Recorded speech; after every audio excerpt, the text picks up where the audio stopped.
Mummy હું સ્કૂલેથી આવી ગયો. મમ્મી કેમ ઊતી છે? મમ્મી કેમ કઈ જવાબ નથી દેતી? મમ્મી તું કેમ ઊતી છો? કેમ તું કઈ બોલતી નથી? હું આવી ગયો. મને લાગે છે કે મમ્મીને મજા નથી લાગતી, જોવું પડશે.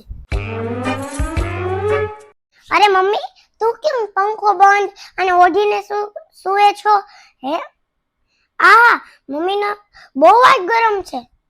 ઓ મમ્મીને તાવ આવ્યો છે. મમ્મી તું આરામ કર, હું 2 મિનિટમાં આવ્યો. અરે શિવેન, તું આવી ગયો અને તું કેમ અહીંયા આવ્યો બેઠો છો? અને હા જો મારે તારી માટે કઈક જમવાનું બનાવવાનું છે. હાલ હું તારી માટે કઈક ગરમ ગરમ જમવાનું બનાવી આવું. તું સ્કૂલેથી આવી ગયો ને, ભૂખ લાગી હશે તને, રે હું આવું. અરે મમ્મી તું 1 મિનિટ રે અને મને બોલવા દે. અને હું છે ને ખાઈને જ આવ્યો છું. અને લે આ રાખ. મમ્મી તે દવા લીધી કે હું પપ્પાને કહું તો એ દવા લાવી દેશે? કે હું ઓલી પેટી લઈ આવું જેમાં આપણી દવા છે?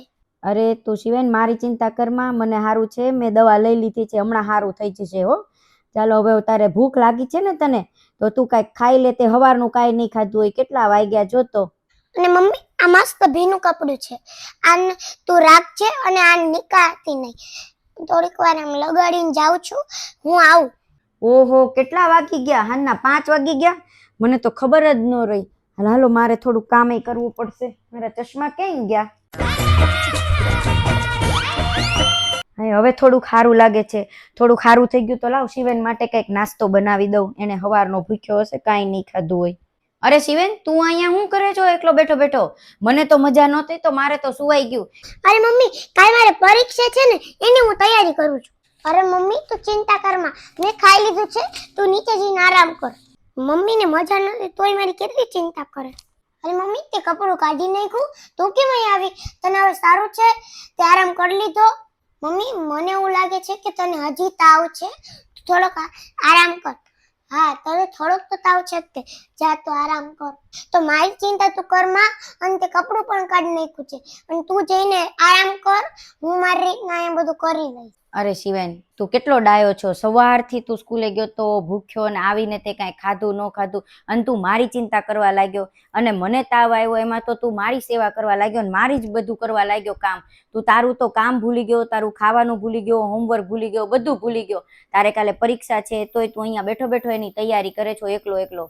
એની તૈયારી તો મારે કરાવવાની હોય ને, એટલે હું આવી છું તને તૈયારી કરાવવા. ને તારી માટે મેં મસ્ત નાસ્તો બનાવ્યો છે, પૌવા બનાવ્યા. ચાલ તને નાસ્તો કરાવું ગરમ ગરમ.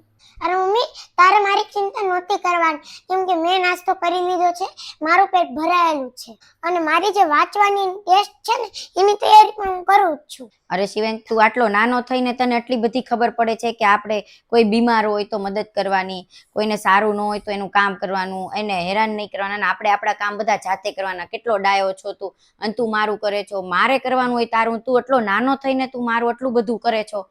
જ્યારે મને તાવ આવે, મારી તબિયત બગડે, તું તો મારી બાજુમાં જ બેઠી રહે છો, મારે જે કરવું હોય કરાવે છો. પછી મારે જે જમવાનું હોય, જે ખાવું હોય તરત તું ખાવાનું બનાવી દે છો. તો હું તારા માટે આટલું ન કરી શકું? માતા પિતા તો બાળકો માટે કરતા જ હોય, પણ જ્યારે બાળકો કરે ને માતા પિતા માટે, એ તો બાળકોની ફરજ હોય. એટલે બાળકોને તો કોકવાર મમ્મીની કે માતા પિતાની મદદ કરવી જ જોઈએ. માતા પિતા કેટલી વાર બાળકો માટે કરે, તો બાળકો એકવાર માતા પિતા માટે ન કરી શકે?